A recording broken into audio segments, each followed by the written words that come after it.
तो अभी हम लोग जो टॉपिक पढ़ रहे हैं उस टॉपिक का नाम है स्टॉक नोटेशन।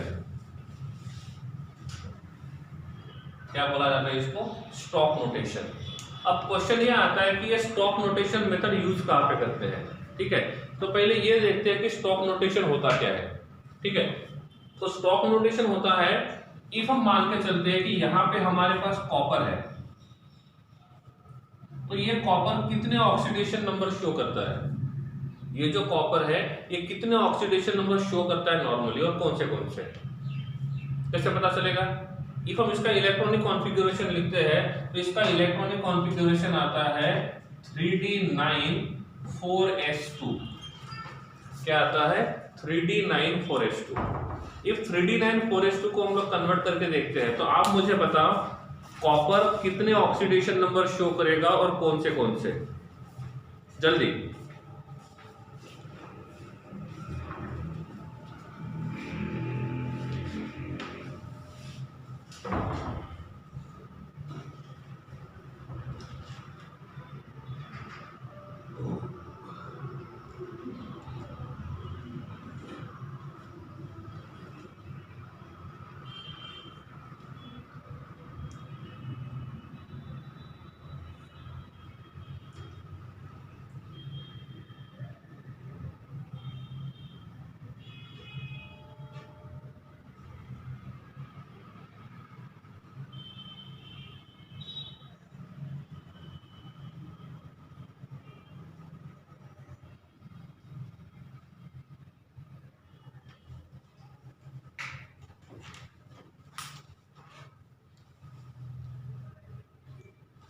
चलो कैसे फाइंड करेंगे? दिस इज 3d, तो d के पास होते हैं 5 orbitals, this is 1 2 3 4 and 5। s के पास होता है 1 ऑर्बिटल इसके हिसाब से। ठीक है, अभी हम इसको देखते हैं तो क्या होना चाहिए, कितना ऑक्सीडेशन नंबर शो करना चाहिए। ये एक्स्ट्रा स्टेबिलिटी रूल के हिसाब से जाएगा। ठीक है, तो ये D10 और S1 भी हो सकता है, D10 और S1 भी हो सकता है। तो ये जो कॉपर होता है ये 2 ऑक्सीडेशन नंबर शो करता है, एक होता है +1 और दूसरा होता है +2। तो ये मैक्सिमम ये 2 ही ऑक्सीडेशन नंबर शो करता है, दैट इज +1 एंड +2। ठीक है, अब क्वेश्चन ये आता है कि जब ये लिखा गया कि ये +1 है या +2 है। अब देखो, सपोज मैं यहां पे लिखता हूं CuCl2 और इसमें लिखता हूं CuCl, तो इसका नाम आता है कॉपर क्लोराइड।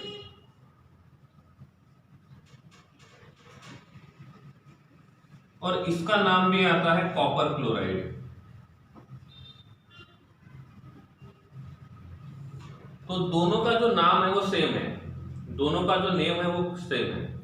फर्क इतना है कि पहले कॉपर क्लोराइड में कॉपर का ऑक्सीडेशन नंबर +2 है और सेकंड वाले में कॉपर का ऑक्सीडेशन नंबर +1 है। ऐसे अब क्वेश्चन ये आता है कि मैंने सिर्फ इतना बोला कि आपको कॉपर क्लोराइड का मॉलिक्यूलर फॉर्मूला लिखना है। मैंने आपको बोल दिया कि आपको कॉपर क्लोराइड का मॉलिक्यूलर फॉर्मूला लिखना है, मैंने आपको इसका ऑक्सीडेशन नंबर नहीं बताया। तो आप CuCl2 भी लिख सकते हो और CuCl भी लिख सकते हो। तो ये कंफ्यूजन होता है कि हमको दोनों में से कौन सा फॉर्मूला लिखना चाहिए। कंफ्यूजन ये होता है कि हमको दोनों में से कौन सा फॉर्मूला लिखना चाहिए, और इस कंफ्यूजन को ठीक करने का काम करता है स्टॉक नोटेशन। स्टॉक नोटेशन बोलता है कि उस मॉलिक्यूलर फॉर्मूला में कोई ऐसा मेटल है जिस मेटल का oxidation number more than 1 possible है। तो जिस मेटल के ऑक्सीडेशन नंबर 1 से ज्यादा ऑक्सीडेशन नंबर पॉसिबल है, ऐसे टाइम पे आपको क्या करना है, उसका ऑक्सीडेशन नंबर लिखना है। तो स्टॉक नोटेशन के हिसाब से इसका नेम रहेगा कॉपर, ब्रैकेट में ऑक्सीडेशन नंबर 2। अब ये मेटल है, this is applicable only for metal, और जो मेटल्स होते हैं इनका ऑक्सीडेशन नंबर हमेशा पॉजिटिव होता है। तो ये लिखने की जरूरत बिल्कुल नहीं है कि वो +2 रहेगा कि -2 रहेगा, इट मस्ट बी अ +1। ठीक है, तो इसका फॉर्मूला रहेगा कॉपर 2 क्लोराइड। ठीक है, ये 2 क्या इंडिकेट करता है? ये 2 इंडिकेट करता है कि इस कंपाउंड में जो कॉपर रहेगा उस कॉपर का ऑक्सीडेशन नंबर +2 होना चाहिए। ठीक है, हम इसकी बात करते हैं तो इसका फॉर्मूला होना चाहिए कॉपर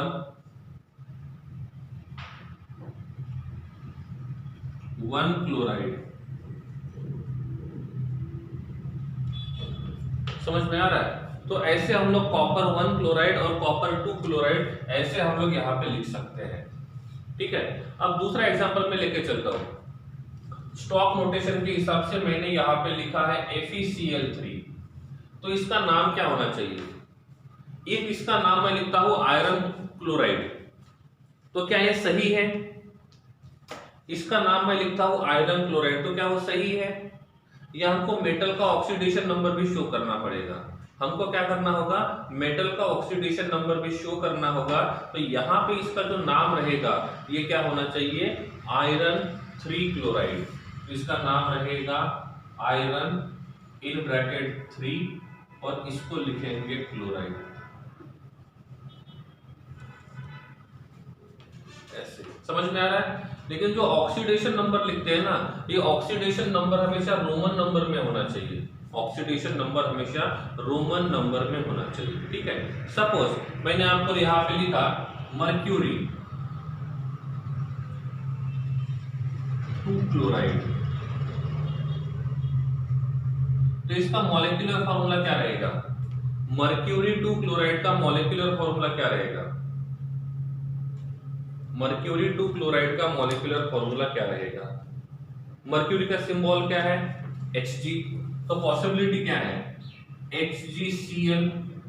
सेकंड पॉसिबिलिटी है Hg2Cl2 एंड थर्ड पॉसिबिलिटी है HgCl2। ठीक है, इसको मैंने बोला A, इसको मैंने बोला B और इसको मैंने बोला C। Which is correct? कौन सा सही है? A, B और C में से कौन सा सही है? C वाला सही है। इफ हम इसमें देखेंगे तो एक Hg का ऑक्सीडेशन नंबर कितना आ रहा है? +2। इसमें एक Hg का ऑक्सीडेशन नंबर कितना आ रहा है? इस B में एक Hg का ऑक्सीडेशन नंबर कितना होना चाहिए?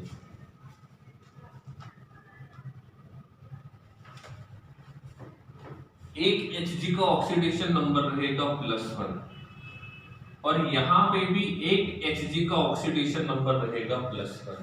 ठीक है, ओके। अब क्वेश्चन ये आता है कि ऑक्सीडेशन नंबर को रोमन नंबर में क्यों लिखते हैं? हम इसको नॉर्मल नंबर में भी लिख सकते हैं, कोई प्रॉब्लम नहीं है। नॉर्मल नंबर में भी लिख सकते हैं, लेकिन जिन्होंने ये स्टॉक नोटेशन बनाया था उनका कहना ऐसा था कि आप इनको स्टॉक नोटेशन में जब लिखते हो तो आप उनको रोमन नंबर को यूज करो। क्यों? इसका रीजन ऐसे है, हम बाकी जगह 2, 3 को नॉर्मली यूज करते हैं। नॉर्मली जब भी हम कुछ लिखते हैं तो नॉर्मल नंबर्स को यूज करते हैं, हम रोमन नंबर्स को यूज नहीं करते हैं। तो एक अलग इंडिकेशन मिलना चाहिए, इसलिए उन्होंने क्या किया है, यहाँ पे रोमन नंबर्स को यूज किया है। ठीक है, तो ये रहेगा इसका करेक्ट फॉर्मूला, ये रहेगा इसका करेक्ट फॉर्मूला। अब मैं आपको बताता हूं, यहां पे मैंने लिखा है V2O5, तो इसका नाम क्या रहेगा? इसका नाम क्या रहेगा? Vanadium oxide. इसका नाम क्या है? Vanadium oxide. अब जब हम यहाँ पे वैनेडियम ऑक्साइड लिखते हैं, वैनेडियम ऑक्साइड, तो ये भी वैनेडियम ऑक्साइड है। सपोज मैंने यहाँ पे लिखा V2O4, तो इसको भी हम बोलते हैं वैनेडियम ऑक्साइड, इसको भी हम बोलते हैं वैनेडियम ऑक्साइड। इसका मतलब दोनों के दोनों वैनेडियम ऑक्साइड है, और जब दोनों के दोनों वैनेडियम ऑक्साइड रहेंगे तो हमारा काम है स्टॉक नोटेशन के हिसाब से हम उनके ऑक्सीडेशन नंबर को लिखें। तो मुझे यहाँ पे बताओ, इस वैनेडियम का ऑक्सीडेशन नंबर कितना है? यहाँ पे वैनेडियम का ऑक्सीडेशन नंबर कितना है? कैसे फाइंड करेंगे? 1 ऑक्सीजन इज -2, 5 ऑक्सीजन का -10 राइट साइड में गया तो +10 divided by 2, so this will be +5। इसका मतलब यहाँ पे लिखूंगा मैं 5, यहाँ पे लिखूंगा मैं 5। समझ में आ रहा है? इसकी बात करते हैं तो यहाँ पे वैनेडियम का ऑक्सीडेशन नंबर जो रहेगा वो कितना रहेगा 4। तो कभी ये पूछा जाता है वैनेडियम 5 ऑक्साइड तो मॉलिक्यूलर फॉर्मूला ये रहेगा, कभी ये पूछा जाता है वैनेडियम 4 ऑक्साइड तो इसका मॉलिक्यूलर फॉर्मूला ऐसे रहेगा। ठीक है, तो स्टॉक नोटेशन मेथड का यहाँ पे हमको काम आता है, समझ में आ रहा है। तो इस प्रकार से हम किसी के बारे में कुछ भी फाइंड कर सकते हैं या तो उनका नॉमेनक्लेचर हम लोग लिख सकते हैं। ठीक है, सो this is about the stock notation method, this is about the stock notation method.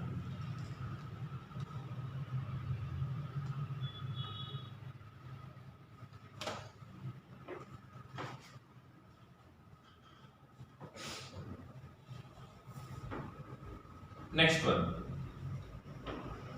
अब नेक्स्ट वाला जो हमको देखना है उसको बोलते हैं कॉम्पिटिटिव इलेक्ट्रॉन ट्रांसफर। क्या बोलते हैं? Competitive electron transfer.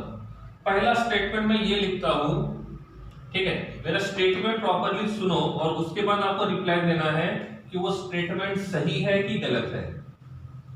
First statement, metal का ऑक्सीडेशन नंबर पॉजिटिव हो सकता है, मेटल का ऑक्सीडेशन नंबर पॉजिटिव हो सकता है।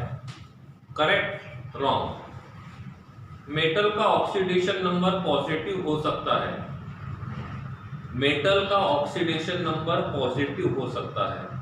Yes, why?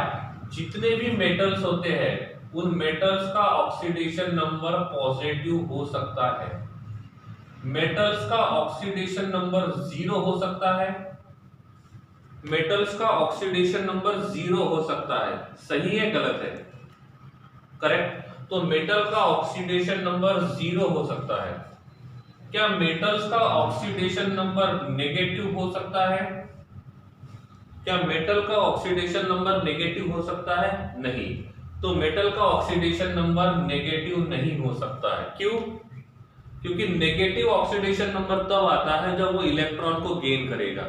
तो नेगेटिव तब आता है जब वहां पे गेन ऑफ इलेक्ट्रॉन होता है, जो कि पॉसिबल नहीं है। मतलब सिंपल सी बात यह है कि कभी भी किसी मेटल के ऊपर नेगेटिव चार्ज नहीं होगा।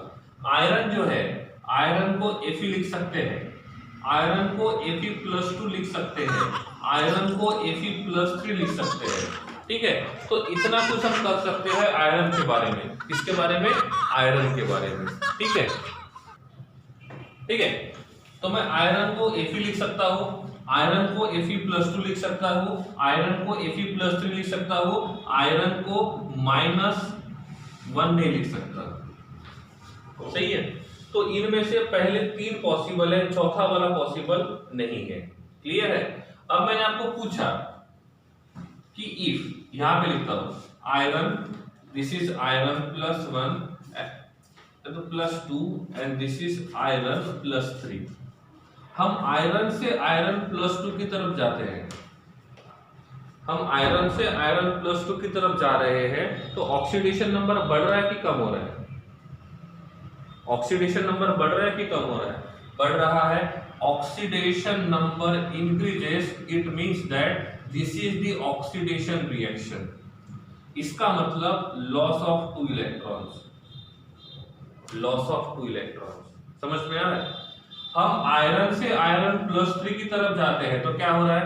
Oxidation number increases bye 3, so this is also oxidation reaction, but यहां पे लॉस ऑफ 3 इलेक्ट्रॉन्स। तो इसमें भी इलेक्ट्रॉन को लूज किया है, इसमें भी इलेक्ट्रॉन को लूज किया है। अब मैंने आपको पूछा हम आयरन से आयरन +3 की तरफ जाते हैं, आयरन +2 से आयरन +3 की तरफ जाते हैं, so oxidation number increases by 1, so this is oxidation reaction where loss of 1 electron. ये तो बात हुई कब ऑक्सीडेशन नंबर बढ़ रहा है। सपोज मैंने बोला मैं Fe+2 से Fe की तरफ आ रहा हूं, Fe+2 से Fe की तरफ आ रहा हूं, ठीक है, तो क्या होगा? क्या होगा?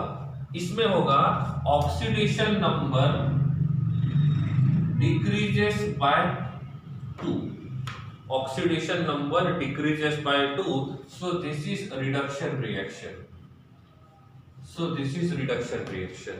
और इफ रिडक्शन रिएक्शन होगा तो यहाँ पे गेन ऑफ 2 इलेक्ट्रॉन्स होगा।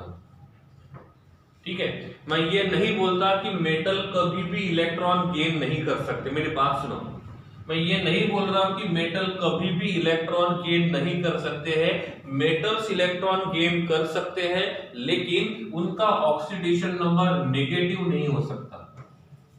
क्योंकि आप बोलोगे कि सर नेगेटिव ऑक्सीडेशन नंबर तब आता है जब ऑक्सीडेशन मतलब वो इलेक्ट्रॉन को गेन करेगा। तो आपने नेगेटिव ऑक्सीडेशन नंबर पॉसिबल नहीं है, इसका मतलब ये बोला कि ये इलेक्ट्रॉन को गेन नहीं करेगा। देखो दोनों बातें अलग है। मैं ये बोलता हूं कि नेगेटिव ऑक्सीडेशन नंबर पॉसिबल नहीं है, लेकिन इलेक्ट्रॉन को गेन कर सकता है। लेकिन इलेक्ट्रॉन को गेन होने के बाद ऑक्सीडेशन नंबर नेगेटिव नहीं आना चाहिए।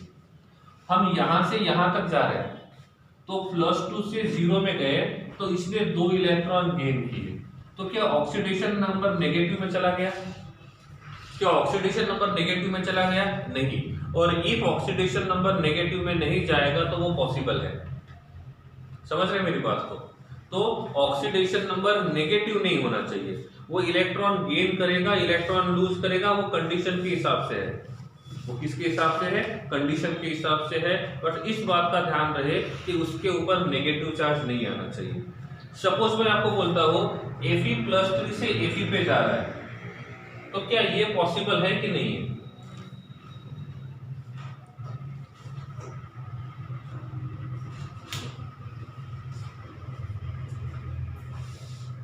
अब मैं आपको पूछता हूं Fe+3 से Fe का जो ट्रांजिशन है, क्या ये पॉसिबल है? Fe+3 से Fe का जो ट्रांजिशन है वो पॉसिबल है कि नहीं है? पॉसिबल और नॉट पॉसिबल? Fe+3 से Fe की तरफ ट्रांजिशन कर सकते हैं, नहीं कर सकते? ट्रांजिशन मतलब ट्रांसफर ऑफ इलेक्ट्रॉन कर सकते हैं। कैसे? क्योंकि oxidation number decreases by 3, so this is reduction reaction. और ये जो रिडक्शन रिएक्शन है, इस पे 3 इलेक्ट्रॉन गेन हो गए। कितने इलेक्ट्रॉन? 3। तो यहाँ पे गेन ऑफ 3 इलेक्ट्रॉन हो गया है। इसका मतलब ये ट्रांजिशन जो रहेगा वो पॉसिबल रहेगा। ठीक है, अब मैं यहाँ पे ट्रांजिशन लिखता हूं Cu-2, Cu-1, Cu+2, sorry +1 and Cu+2 ऐसे। ठीक है, इतना हो गया। हाँ, अब क्या करते हैं? अब मैं आपको पूछ रहा हूं Cu-2 से Cu-1 पॉसिबल है? Is it?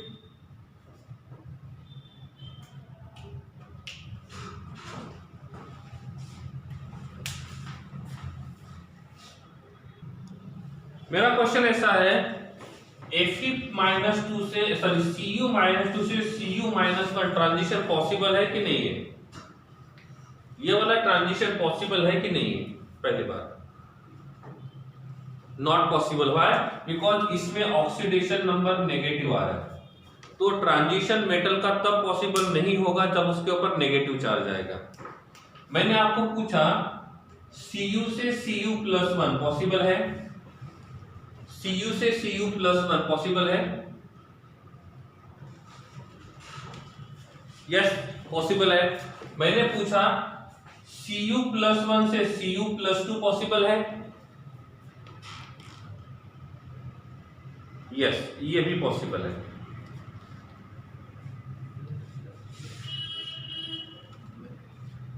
ठीक है, Cu+2 से Cu वो पॉसिबल है?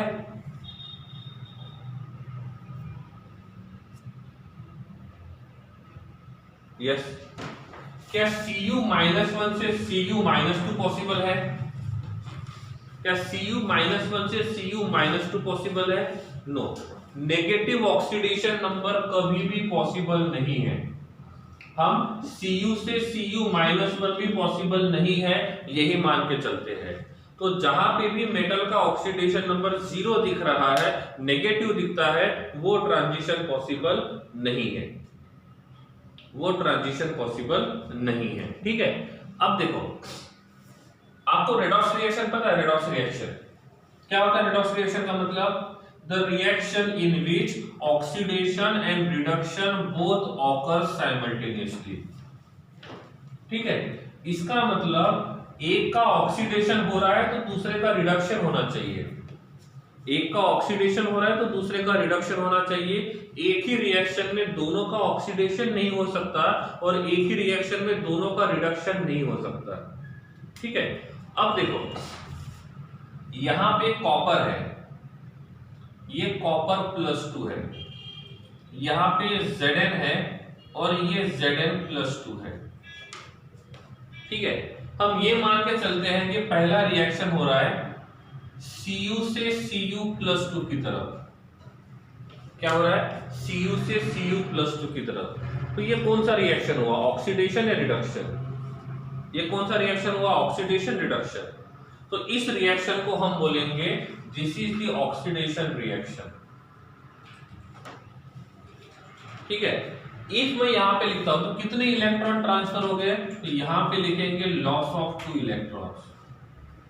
दूसरा रिएक्शन हम यहां पे लिखते हैं Zn से Zn+2 लॉस ऑफ 2 इलेक्ट्रॉन्स, और ये रिएक्शन जो रहेगा इसको भी बोलेंगे ऑक्सीडेशन रिएक्शन।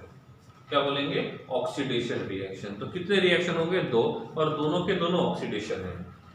इफ मैं यहां पे लिखता हूं Zn+2 is converted into Zn with gain of 2 electron, so this reaction is called as reduction reaction। ये वाला रिएक्शन कौन सा है? रिडक्शन।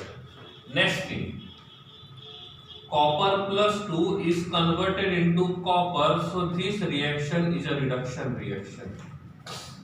ठीक है, अब कॉपर, ये कॉपर जब कॉपर से कॉपर +2 में जाएगा तो खुद का ऑक्सीडेशन करेगा। ठीक है, ये Zn जब Zn+2 में जाएगा तो खुद का ऑक्सीडेशन करेगा। अब दोनों का ऑक्सीडेशन नहीं हो सकता, दोनों का ऑक्सीडेशन नहीं हो सकता, तो यहां पे कंपटीशन रहेगा कि किसका होगा ऑक्सीडेशन और किसका होगा रिडक्शन। समझ में आ रहा है? कॉपर चाहता है वो कॉपर से कॉपर +2 में जाए और किसका क्वांटिटी बढ़े। देखो सपोज ये कॉपर से कॉपर +2 में जा रहा है तो किसका क्वांटिटी बढ़ रहा है? कॉपर का या कॉपर +2 का? किसका क्वांटिटी बढ़ेगा? कॉपर +2 का। ये Zn से Zn+2 में जाना चाहता है ताकि किसका कॉन्सेंट्रेशन बढ़े? Zn+2 का कॉन्सेंट्रेशन बढ़े। सही है, लेकिन यहां पे ये कॉपर बोलता है कि मेरा ऑक्सीडेशन होगा, यहां पे ये जिंक बोलता है कि मेरा ऑक्सीडेशन होगा। तो दोनों के बीच में लड़ाई चल रही है किस बात की? कि ऑक्सीडेशन किसका होना चाहिए। झगड़ा किस बात के लिए चल रहा है? कि दोनों में से ऑक्सीडेशन किसका होना चाहिए। ये बोल रहा है कि मैं मेटल हूं तो मेरा ऑक्सीडेशन होना चाहिए, ये कहता है मैं भी मेटल हूं तो मेरा भी ऑक्सीडेशन होना चाहिए। जब दोनों के बीच में झगड़ा होता है तो यहां पे एक वैल्यू आती है जिसको कहते हैं स्टैंडर्ड रिडक्शन पोटेंशियल। कौन सी वैल्यू कहते हैं? Standard reduction potential. तो जिसका स्टैंडर्ड रिडक्शन पोटेंशियल का वैल्यू जितना ज्यादा रहेगा उतना ही उसका रिडक्शन इजीली होगा। समझ में आ रहा है? जैसे हम लोग इलेक्ट्रोनिगेटिविटी के वैल्यू को यूज करते हैं कि जिसका इलेक्ट्रोनिगेटिविटी ज्यादा होगा वो इलेक्ट्रॉन को गेन करेगा और जिसका इलेक्ट्रोनिगेटिविटी कम रहेगा वो इलेक्ट्रॉन को लूज करेगा। समझ में आ रहा है? ठीक है, तो इन दोनों में से किसका ऑक्सीडेशन होगा, क्योंकि ये दोनों चाहते हैं कि खुद का ऑक्सीडेशन करें और दोनों के बीच में कंपटीशन चल भी रहा है, तो इनमें से जीतेगा वही जिसका रिडक्शन पोटेंशियल ज्यादा रहेगा उसका रिडक्शन होगा, और जिसका रिडक्शन पोटेंशियल कम रहेगा उसका ऑक्सीडेशन होगा। ठीक है, तो देखो जिसका स्टैंडर्ड रिडक्शन पोटेंशियल ज्यादा है उसका रिडक्शन होगा और जिसका स्टैंडर्ड रिडक्शन पोटेंशियल कम है उसका ऑक्सीडेशन होगा। ठीक है, अब आपके मन में क्वेश्चन आया होगा कि सर ये स्टैंडर्ड रिडक्शन पोटेंशियल का वैल्यू है कहां पे? तो आपके टेक्स्ट बुक में आप टेबल नंबर 8.1 निकालो। आपका जो टेक्स्ट बुक है उसमें आप टेबल नंबर 8.1 निकालो और वहां पे आप देखो उसमें कुछ वैल्यूज दिए हैं और वो सभी के सभी जो वैल्यूज है वो किसके हैं? स्टैंडर्ड रिडक्शन पोटेंशियल के हैं। किसके हैं? Standard reduction potential. ठीक है, तो आपको मैंने ये चार बातें दी, कॉपर दिया, कॉपर +2 दिया, Zn दिया और Zn +2 दिया, और मैं आपको बोलता हूं कि आपको एक रिएक्शन लिखना है, रेडॉक्स रिएक्शन लिखना है, जिसमें एक का होना चाहिए ऑक्सीडेशन और दूसरे का होना चाहिए रिडक्शन। तो इनके हिसाब से 4 रिएक्शन पॉसिबल है। कितने रिएक्शन पॉसिबल है? 4 में से 2 रिएक्शन ऑक्सीडेशन के हैं और 2 रिएक्शन रिडक्शन के हैं, लेकिन रियलिटी में ऐसा नहीं है। इन 2 ऑक्सीडेशन में से एक ही ऑक्सीडेशन रिएक्शन पॉसिबल है और इन 2 रिडक्शन में से ओनली 1 रिडक्शन रिएक्शन पॉसिबल है। अब कौन सा रिएक्शन पॉसिबल है ये पता कहां से चलेगा? वो पता चलेगा स्टैंडर्ड रिडक्शन पोटेंशियल से। जिसका स्टैंडर्ड रिडक्शन पोटेंशियल का वैल्यू ज्यादा है उसका रिडक्शन होगा और जिसका स्टैंडर्ड रिडक्शन पोटेंशियल का वैल्यू कम है उसका ऑक्सीडेशन होगा। क्या आपने टेबल 8.1 निकाला है टेक्स्ट बुक में से? क्या आपने टेक्स्ट बुक में से टेबल 8.1 निकाला है? इफ हाँ, तो आप क्या करो, मुझे Zn+2 का और कॉपर +2 का रिडक्शन पोटेंशियल बताओ। उस टेबल में जो भी वैल्यू दिया है वो पूरा का पूरा रिडक्शन पोटेंशियल का है। आप मुझे सबसे पहले Zn+2 का रिडक्शन पोटेंशियल बताओ। Zn+2 का रिडक्शन पोटेंशियल कितना है? Zn+2 का रिडक्शन पोटेंशियल है -0.76 वोल्ट, सही है। और कॉपर +2 का रिडक्शन पोटेंशियल कितना है? 0.34। ठीक है, अब आपको दोनों में से ये देखना है कि किसका रिडक्शन पोटेंशियल ज्यादा है। तो वैल्यू को कंपेयर करो तो ये नेगेटिव है और ये पॉजिटिव है, तो इन दोनों में से किसका रिडक्शन पोटेंशियल ज्यादा है? इन दोनों में से किसका रिडक्शन पोटेंशियल ज्यादा है? इनमें कॉपर का रिडक्शन पोटेंशियल ज्यादा है। तो रूल क्या कहता है? जिसका रिडक्शन पोटेंशियल ज्यादा है उसका रिडक्शन होगा, मतलब कॉपर का होना चाहिए रिडक्शन। क्या होना चाहिए? रिडक्शन। तो इन दोनों में से इनको नंबर देता हूं मैं, this is A, this is B, this is C and this is D. So which reaction is possible? If copper का रिडक्शन होगा तो इनमें से कौन सा रिएक्शन पॉसिबल रहेगा? ठीक है, आपको वैल्यूज को याद रखने की जरूरत नहीं है, एग्जाम में वैल्यूज दिए जाएंगे। एग्जाम में वैल्यूज दिए जाएंगे, वैल्यूज को अभी उतना टेंशन मत लो, पहले कंसेप्ट पढ़ो। कंसेप्ट क्या कहता है? इनमें से कॉपर का रिडक्शन पोटेंशियल सबसे ज्यादा है तो कॉपर का रिडक्शन होगा, और इफ कॉपर का रिडक्शन होता है तो 4 में से कौन सी रिएक्शन पॉसिबल है? कौन सी रिएक्शन पॉसिबल है? यहाँ पे ये डी वाला रिएक्शन पॉसिबल है। कौन सा रिएक्शन पॉसिबल है? डी का। तो पहले मैं यहाँ पे डी वाला रिएक्शन लिखता हूँ, सही है, ताकि ये तो पता चले कि कौन सा रिएक्शन पॉसिबल है और कौन सा पॉसिबल नहीं है। ठीक है, तो रिएक्शन क्या होगा? पहला reaction Cu+2 is converted into Cu and this is reduction reaction. This is reduction reaction, सही है। अब Zn का रिडक्शन पोटेंशियल कम है, इन दोनों में से Zn का रिडक्शन पोटेंशियल कम है और जिसका रिडक्शन पोटेंशियल कम रहेगा उसका ऑक्सीडेशन होगा, उसका ऑक्सीडेशन होगा। तो इनमें से कौन सा रिएक्शन पॉसिबल है? अब बचा हुआ रिएक्शन कौन सा पॉसिबल है Zn के लिए? तो Zn के लिए जो रिएक्शन पॉसिबल है वो कौन सा रहेगा? बी वाला। तो बी वाला रिएक्शन क्या है? Zn is converted into Zn+2 और इसको हम बोलेंगे ऑक्सीडेशन रिएक्शन। क्या बोलेंगे? Oxidation reaction. तो एक ऑक्सीडेशन रिएक्शन है, दूसरा रिडक्शन रिएक्शन है, और दोनों को कंबाइन करेंगे तो क्या होगा? Cu+2 plus Zn is converted into Zn+2 plus Cu, और इस रिएक्शन को कहेंगे कि ये रेडॉक्स रिएक्शन है। कौन सा रिएक्शन है? Redox reaction. अरे समझ रहा है नहीं समझ रहा है? समझ रहा है नहीं समझ रहा है? पहली बात, यहाँ पे कितने इलेक्ट्रॉन लूज किए? ऑक्सीडेशन रिएक्शन में कितने इलेक्ट्रॉन लूज किए? 2 इलेक्ट्रॉन लूज किए। रिडक्शन रिएक्शन में कितने इलेक्ट्रॉन गेन किए? 2 इलेक्ट्रॉन गेन किए। तो जितने इलेक्ट्रॉन लूज होते हैं उतने ही इलेक्ट्रॉन गेन होना चाहिए। समझ गए? मेरी बात कहने का मतलब ऐसा है कि जितने इलेक्ट्रॉन लूज होंगे उतने ही इलेक्ट्रॉन गेन हो सकते हैं।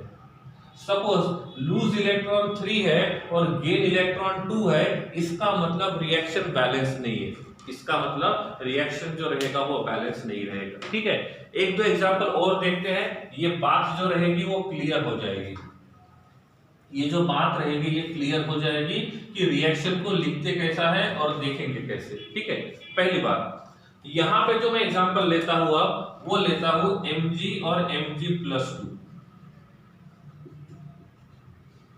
Mg और Mg+2 पहला वाला। ठीक है, और दूसरा लेता हूं Pb और Pb+2। ठीक है, ये 4 आपके पास है और आपको चारों का रिएक्शन लिखना है। कितने रिएक्शन? चारों के। अब देखो Pb से Pb+2 में गया तो ऑक्सीडेशन हुआ, Pb+2 से Pb में आया तो रिडक्शन हुआ। सही है, Pb से Pb+2 में गया तो क्या हुआ? ऑक्सीडेशन हुआ, और Pb+2 से Pb में आया तो क्या हो गया? रिडक्शन हुआ। फिर Mg से Mg+2 में गए तो ऑक्सीडेशन हुआ, Mg+2 से Mg में आए तो रिडक्शन हुआ, ऐसे। ठीक है, अब आप मुझे बताओ Pb का रिडक्शन पोटेंशियल कितना है? आप मुझे बताओ Pb+2 का रिडक्शन पोटेंशियल कितना है? Pb+2 का रिडक्शन पोटेंशियल कितना है? देखो Pb+2 दिखा होगा कहीं पे, कितना है? That is -0.13। कितना है? -0.13। आप मुझे बताओ मैग्नीशियम+2 का रिडक्शन पोटेंशियल कितना है? मैग्नीशियम+2 का रिडक्शन पोटेंशियल कितना है? कितना है?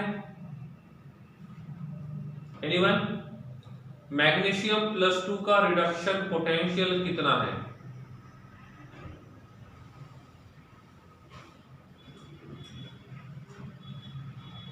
मैग्नीशियम+2 का रिडक्शन पोटेंशियल कितना है? That is -2.36 volt.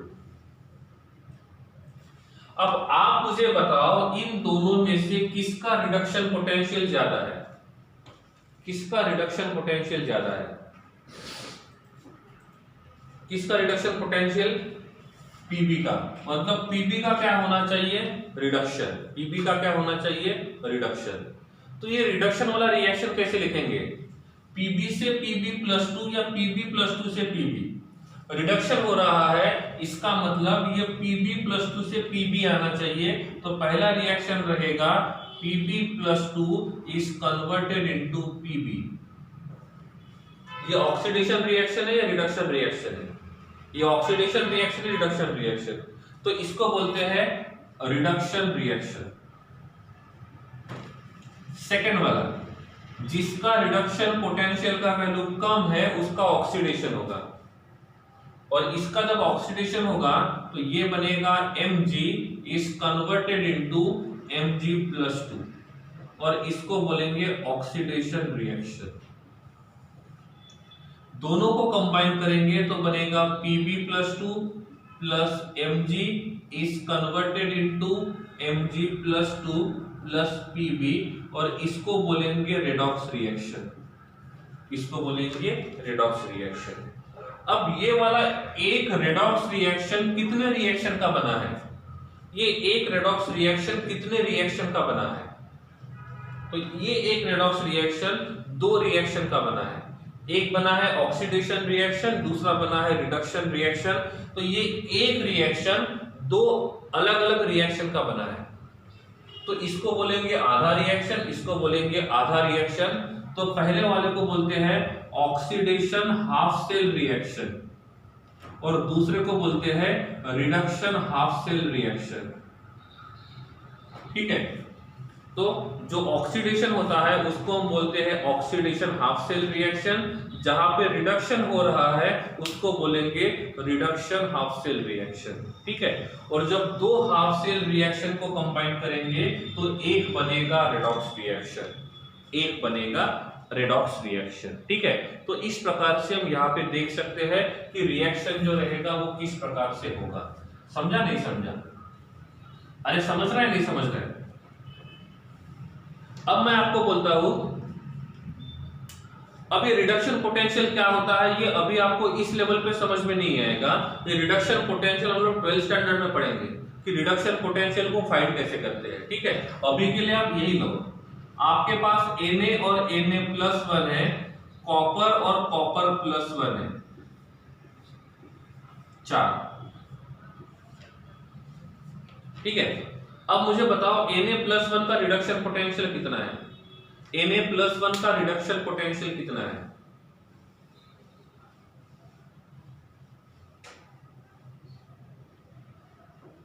कितना है? -2.71, -2.71।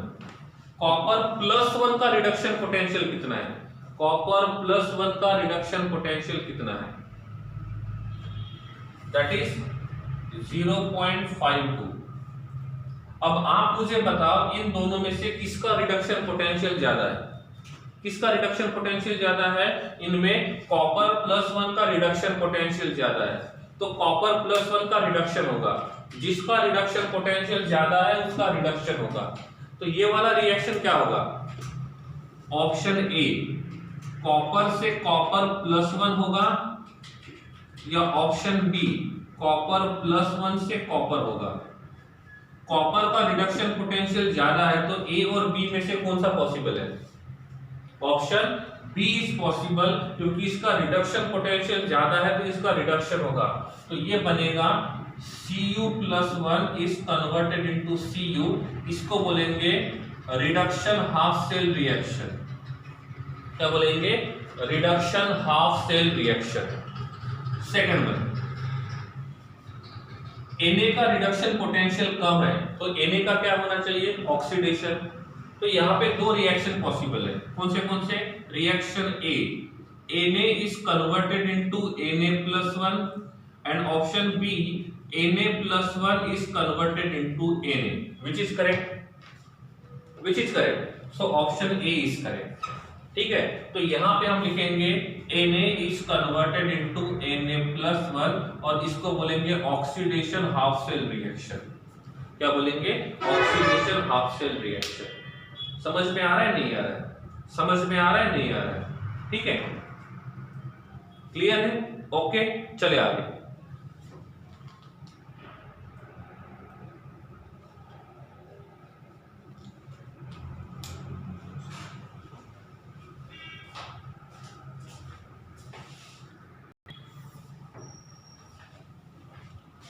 अब यहां पे मैं एक एग्जांपल लिखता हूं।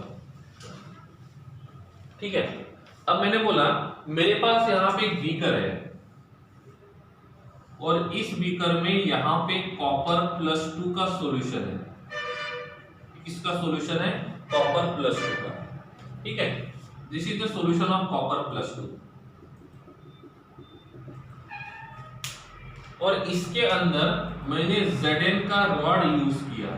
सो यहाँ पे जो मेटल का रॉड यूज किया है ये Zn का है। किसका है? Zn का। सही है। अब आप मुझे बताओ क्या इस रिएक्शन में Zn से जब वो Zn+2 बनेगा तो ये कितने इलेक्ट्रॉन लूज करेगा? 2। कितने इलेक्ट्रॉन लूज करेगा? 2। जब ये 2 इलेक्ट्रॉन गेन करने के लिए कोई होगा तो ही ये जिंक जो रहेगा वो रिएक्शन कर सकता है, अदरवाइज ये जिंक जो रहेगा वो रिएक्शन नहीं करेगा। सपोज मैं यहां पे बोलता हूं कि ये Zn का रॉड जो है यहां पे कॉपर +2 के सॉल्यूशन में है। किसके सॉल्यूशन में है? कॉपर +2 के। आप मुझे बताओ Zn का रिडक्शन पोटेंशियल कितना है? Zn का रिडक्शन पोटेंशियल कितना है? कितना है? Zn का रिडक्शन पोटेंशियल है -0.76। और कॉपर +2 का रिडक्शन पोटेंशियल है 0.34। तो इन दोनों में से किसका रिडक्शन पोटेंशियल कम है? इन दोनों में से किसका रिडक्शन पोटेंशियल कम है? Zn का। मतलब सिंपल सी बात है, Zn जो रहेगा ये खुद का ऑक्सीडेशन करेगा। खुद का क्या करेगा? ऑक्सीडेशन करेगा। तो Zn जो रहेगा ये Zn से Zn+2 में जाएगा और 2 इलेक्ट्रॉन लूज करेगा। सो ये रिएक्शन पॉसिबल है, ये रिएक्शन पॉसिबल है। ठीक है, जब ये 2 इलेक्ट्रॉन Zn ने लूज किए, ये इलेक्ट्रॉन कौन गेन करेगा? ये जो 2 इलेक्ट्रॉन इसने लूज किए थे ये कौन गेन करेगा? कौन गेन करेगा? कॉपर +2। और दूसरे में क्या होगा? 2 पॉसिबिलिटी है। पहले रिएक्शन लिखता हूं मैं ए, जिसमें कॉपर इलेक्ट्रॉन गेन करके कॉपर -2 बनाएगा, और option B copper +2 electron gain करके कॉपर बनेगा। तो इन दोनों में से कौन सा पॉसिबल है? इन दोनों में से कौन सा पॉसिबल है, ए या बी? ए वाला तो पॉसिबल नहीं हो सकता। क्यों? क्योंकि कॉपर के ऊपर नेगेटिव चार्ज नहीं आ सकता। यहां पे लिखा था मेटल के ऊपर कभी भी नेगेटिव चार्ज नहीं आ सकता। इसका मतलब पहला वाला रिएक्शन पॉसिबल नहीं है, दूसरा वाला रिएक्शन पॉसिबल है।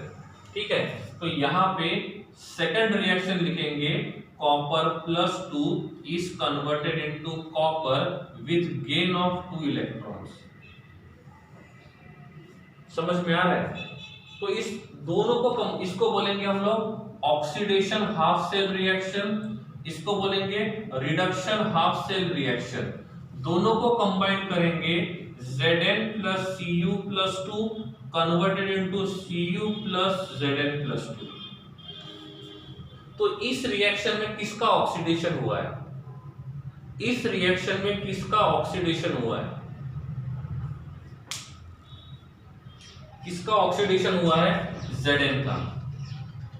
तो Zn जो रहेगा वो किसका काम करेगा? रिड्यूसिंग एजेंट का।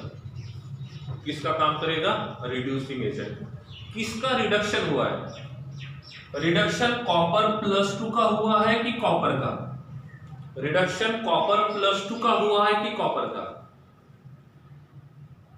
रिडक्शन कॉपर +2 का हुआ है कि कॉपर का? तो रिडक्शन कॉपर +2 का हुआ है, इसलिए कॉपर +2 जो रहेगा वो किसका काम करेगा? ऑक्सीडाइजिंग एजेंट का। किसका काम करेगा? ऑक्सीडाइजिंग एजेंट का। सही है? क्लियर है? तो ये हमने जो एग्जांपल लिखा है, ये यहाँ पे Zn से Zn+2 बना, कॉपर से कॉपर +2 बना। अब आप मुझे बताओ, जब रिएक्शन आगे जाएगा, रिएक्शन आगे जाएगा तो Zn+2 का क्वांटिटी बढ़ेगा कि कम होगा? रिएक्शन आगे जाता है और रिएक्शन आगे जाएगा तो Zn+2 का कॉन्सेंट्रेशन ऑफ Zn+2 बढ़ेगा कि कम होगा? रिएक्शन आगे जा रहा है तो Zn+2 का कॉन्सेंट्रेशन बढ़ेगा या कम होगा?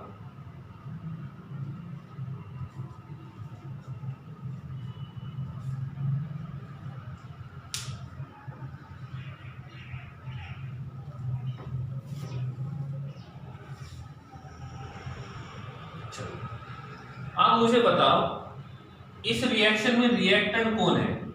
इस रिएक्शन में रिएक्टेंट कौन है? इस रिएक्शन में रिएक्टेंट कौन कौन है? कौन कौन रिएक्टेंट है? Zn और कॉपर +2 ये दोनों रिएक्टेंट है। कॉपर और Zn+2 ये दोनों प्रोडक्ट है। सही है? जब रिएक्शन शुरू होगा तो रिएक्टेंट और प्रोडक्ट में से किसका क्वांटिटी कम होगा? जब रिएक्शन आगे जाता है और जब रिएक्शन आगे जाएगा तो रिएक्टेंट और प्रोडक्ट में से किसका क्वांटिटी कम होगा? किसका क्वांटिटी कम होगा? रिएक्टेंट का क्वांटिटी कम होगा। नहीं समझा? अरे जब हम पानी बनाना है तो पानी बनाने के लिए H2 + O2 का रिएक्शन करेंगे तो H2O मिलेगा। तो H2O चाहिए तो हमको H2 और O2 को यूज करना होगा। तो धीरे धीरे क्या होगा, इन दोनों का क्वांटिटी कम हो जाएगा और इसका क्वांटिटी बढ़ जाएगा, तो हम ये बोल सकते हैं कि रिएक्टेंट का क्वांटिटी कम होगा और प्रोडक्ट का क्वांटिटी बढ़ेगा। सही है।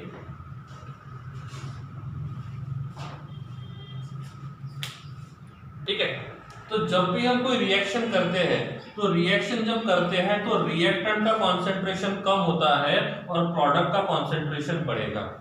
तो इफ हम आगे बढ़ते हैं तो कॉन्सेंट्रेशन ऑफ Zn जो रहेगा ये कम होगा, कॉन्सेंट्रेशन ऑफ Cu+2 जो रहेगा ये कम होगा, कॉन्सेंट्रेशन ऑफ Cu जो रहेगा वो ये बढ़ेगा और कॉन्सेंट्रेशन ऑफ Zn+2 जो रहेगा ये बढ़ेगा।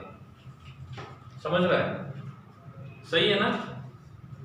जब रिएक्शन आगे जाएगा तो इन दोनों का कॉन्सेंट्रेशन कम होगा, क्वांटिटी कम होगा, और इन दोनों का क्वांटिटी कॉन्सेंट्रेशन बढ़ जाएगा। सही है? क्लियर है? अब मैं बोलता हूं, मेरे कहने का मतलब ऐसा है कि Copper+2 जो है ये सपोज ब्लू कलर शो करता है। कौन सा कलर शो करता है? Blue colour. इफ ये कॉपर जो रहेगा ये ब्लू कलर शो करता है, तो धीरे धीरे Copper+2 का क्वांटिटी बढ़ रहा है कि कम हो रहा है?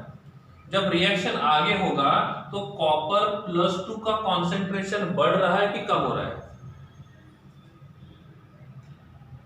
कम हो रहा है। ठीक है, तो इफ हम आगे जाते हैं इसका मतलब Copper+2 का क्वांटिटी कम हो रहा है, और जब Copper+2 का क्वांटिटी कम हो रहा है इसका मतलब ब्लू कलर का इंटेंसिटी बढ़ेगा कि कम होगा? ब्लू कलर का इंटेंसिटी बढ़ेगा कि कम होगा? तो ब्लू कलर जो है वो किसकी वजह से आ रहा है? Copper+2 की वजह से। तो धीरे धीरे Copper+2 का कॉन्सेंट्रेशन कम होगा तो ब्लू कलर का इंटेंसिटी भी कम होगा। समझ में आ रहा है? तो इस रिएक्शन को हम करते हैं तो धीरे धीरे Copper+2 का क्वांटिटी कम होगा, तो इसके वजह से जो ब्लू कलर आता है इसका इंटेंसिटी कम होगा। ठीक है।